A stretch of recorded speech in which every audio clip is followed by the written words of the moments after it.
जयश्री राधे। आनंद आशुलिपि पत्र का अंक 4, प्रतिलेखन संख्या 28, गति 120 शब्द प्रति मिनट। प्रारंभ करें। महोदय, यह काम निदेशालय के ही एक विभाग में किया गया जो वैज्ञानिक तथा तकनीकी शब्दावली आयोग के नाम से बाद में एक पृथक आयोग बना। इस आयोग ने प्रशासनिक विषयों के साथ ज्ञान विज्ञान के विभिन्न विषयों की शब्दावलियां बनाने का काम हाथ में लिया। विश्वविद्यालय स्तर की पाठ्य पुस्तकों एवं अन्य प्रामाणिक ग्रंथों के अनुवाद का काम भी आयोग ने संभाला। यह अनुवाद कार्य विभिन्न विश्वविद्यालयों की ग्रंथ अकादमियों की देखरेख में होता था और आयोग में शब्द निर्माण का कार्य केंद्रीय स्तर पर किया जाता था। इससे अनुवाद के कार्य में गिरावट आई।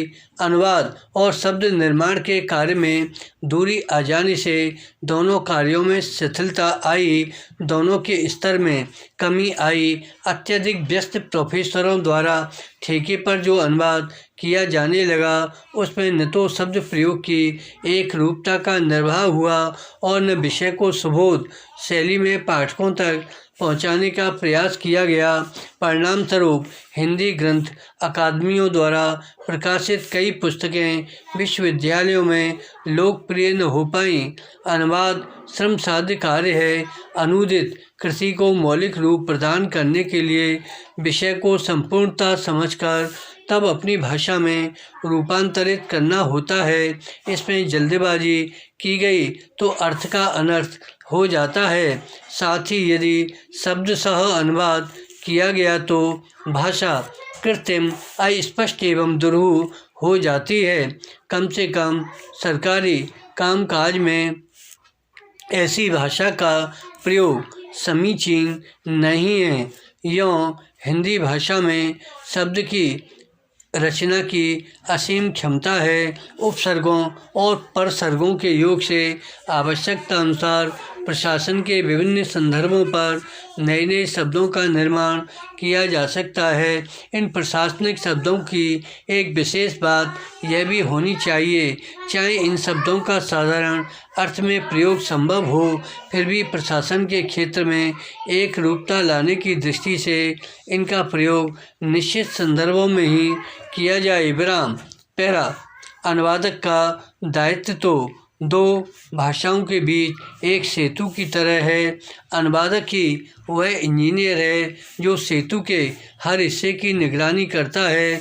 मातृभाषा के साथ अन्य भाषा जानना और उसे अधिकारपूर्वक प्रयोग करना सरल कार्य नहीं है, यह अत्यंत दुष्कर कार्य है। अनुवाद कार्य करने वाले व्यक्ति का लक्ष्य भाषा एवं स्रोत भाषा दोनों पर समान अधिकार होना चाहिए। केवल अधिकार होना ही काफ़ी नहीं, वरन जहाँ तक संभव हो उसे भाषा संबद्ध समाज की संस्कृति, साहित्य, रीति रिवाजों से भी परिचित होना आवश्यक है।